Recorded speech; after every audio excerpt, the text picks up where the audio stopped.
Okay, let's just jump right into this. Welcome to This Explainer. Today, I'm going to be your friendly kitchen mentor, and we are breaking down the literal science and the art of baking brownies entirely from scratch. We're going to look at 6 distinct, absolutely mouth-watering recipes, from a classic chocolate walnut to a super sophisticated creme de menthe espresso.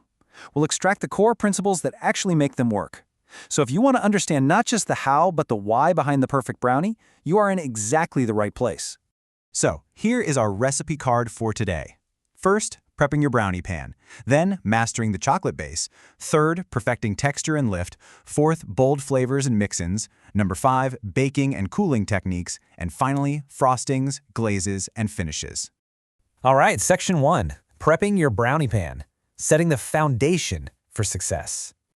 Now, as you look across different recipes, you might actually wonder, why do some, like the decadent chocolate espresso brownie, ask you to line the pan with aluminum foil, while others just rely on your traditional greasing techniques? Well, here's the deal. A classic butter and flour coat, or, sometimes just a dusting of cocoa, that works perfectly for your standard bakes like the peanut butter or cinnamon chocolate recipes. It gives you a really reliable barrier. But when you're dealing with an ultra-fudgy, delicate recipe like that chocolate espresso brownie, the instructions explicitly tell us to line the bottom and sides with buttered aluminum foil. Why? Because it lets you physically lift the entire intact block of brownies right out of the pan after cooling. You just peel the foil away cleanly before slicing. Honestly, it is a total game changer for presentation. Okay, moving right along to section 2, mastering the chocolate base, fats, melting, and mixing. Now, if you're a beginner, please don't be intimidated by fancy culinary terms like bain-marie, which you're going to see in the cinnamon chocolate or peanut butter recipes. It's really just a gentle water bath. By melting your unsweetened or semi-sweet chopped chocolate along with your butter and a bowl placed over simmering water, you're just using indirect heat. You stir it continuously until it's perfectly smooth, and this is crucial, you let it cool before adding your eggs. We definitely don't want to accidentally scramble them. It's all about a really gentle, controlled melt. And your choice of fat absolutely changes the game. Most classic recipes, think the walnut or coconut pecan, rely on softened or melted unsalted butter for that rich, natural flavor profile. But look at the coffee cinnamon recipe for a second. It completely flips the script. It takes half a cup of margarine and actually boils it in a saucepan directly with strong brewed coffee and sifted cocoa. Swapping out classic butter for boiled margarine, that fundamentally changes the base texture and the way the cocoa blooms. Which brings us to section 3, perfecting texture and lift, the science of fluffiness and crunch. The baking science here is just absolutely fascinating. For lift, a lot of recipes like the creme de menthe or peanut butter use baking powder, usually about half a teaspoon. Since baking powder contains its own acid, it gives you a really standard, reliable lift the second it hits the heat. But the coffee cinnamon recipe takes a totally different approach. It pairs 1 teaspoon of baking soda with half a cup of buttermilk. See, baking soda actually needs an acid to react, so that tangy buttermilk is exactly what triggers the chemical reaction, giving those specific coffee brownies a uniquely airy, almost cakey rise.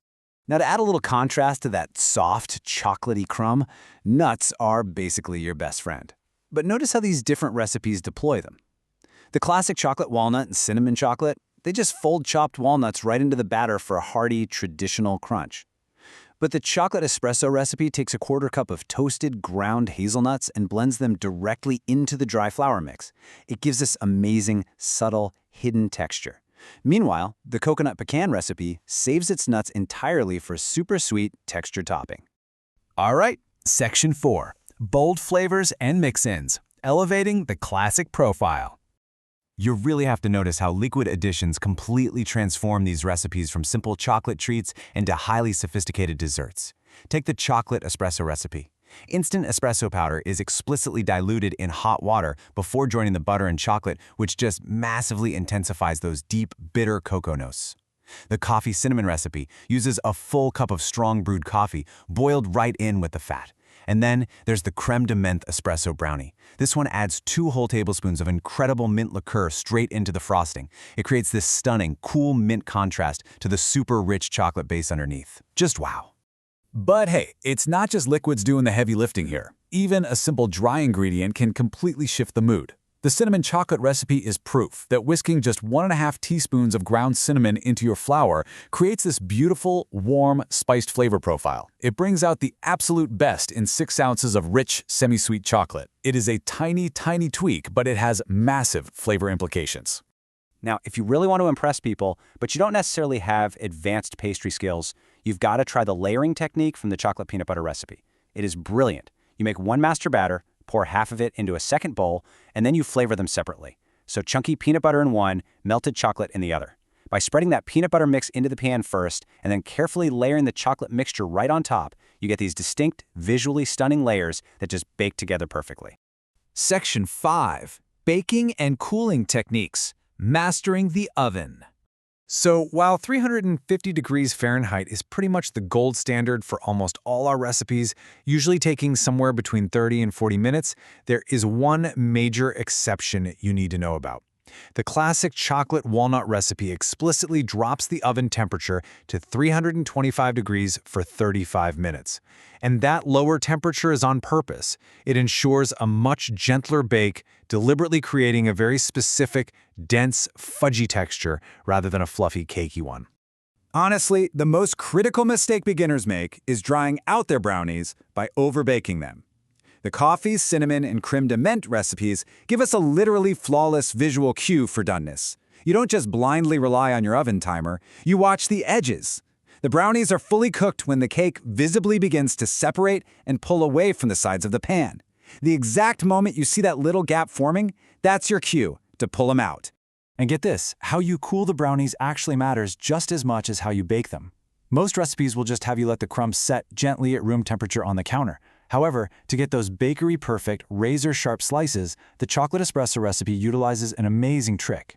After cooling, you cover the pan and put it straight into the freezer for 30 minutes. Freezing perfectly firms up that delicate fat and chocolate structure, which allows you to lift out that foil we talked about earlier and slice perfectly clean squares. It's so smart. Finally, Section 6. Frostings, glazes, and finishes. The perfect topping. Let's start with an absolute classic, ganache. Used in the cinnamon chocolate recipe, a ganache is simply a luxurious, ultra-smooth glaze.